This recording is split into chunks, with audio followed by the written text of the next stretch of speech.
কখন রাসেল বাবু তো এই সামনে যাও না। ফারাজ ভাই, ফারাজ ভাই।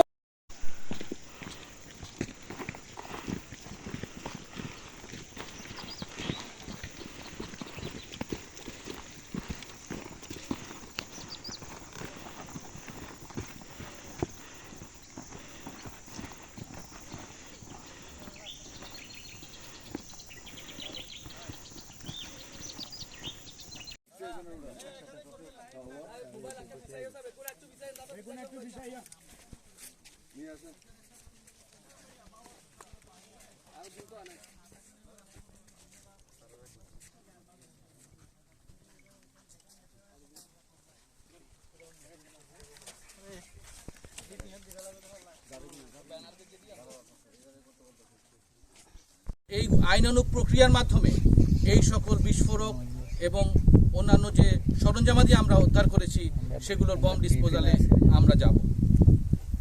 এই ছিল বক্তব্য থাকে আপনারা আমার কাছে জিজ্ঞাসা করতে পারেন। এই যে দুজন আটক হলেন তারা আটক কোন পর্যায়ে নেতা এবং তাদের কি ধরনের অপরাধের তথ্য রয়েছে আপনাদের?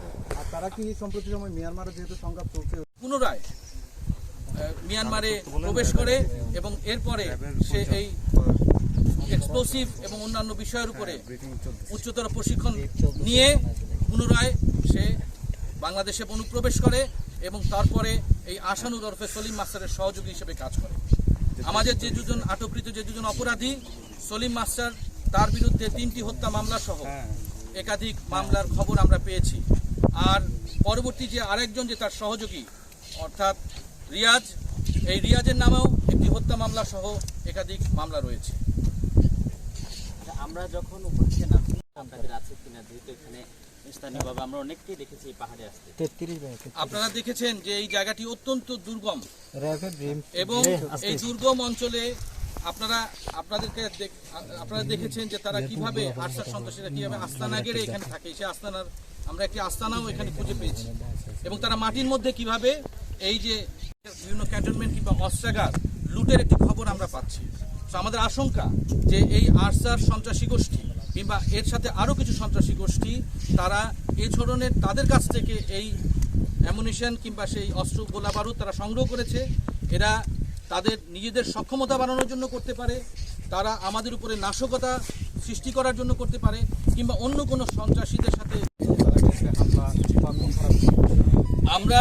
আমরা রেগুলার বেসিসে এই যে আইন প্রয়োগকারী যে সংস্থাগুলো এখানে কাজ করছে তাদের সাথে সমন্বয়ের মাধ্যমে এই ক্যাম্পগুলোর সিকিউরিটি বা নিরাপত্তা এনশিওর করার আমরা চেষ্টা করি এবং তাদের কাছ থেকে আমরা খবর পাই।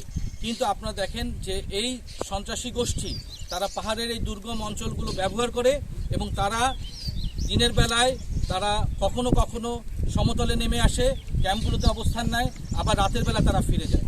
সো এই জিনিসগুলো তারা দীর্ঘদিন ধরে করে আসছে। আমাদের কাছে খবর পাওয়া মাত্রই আমরা আমাদের সেই খবর নিয়েই র্যাব 15 গত কয়েকদিন ধরে ক্রমাগত আমাদের গোয়েন্দা নজরদারি অব্যাহত রেখেছিলাম এবং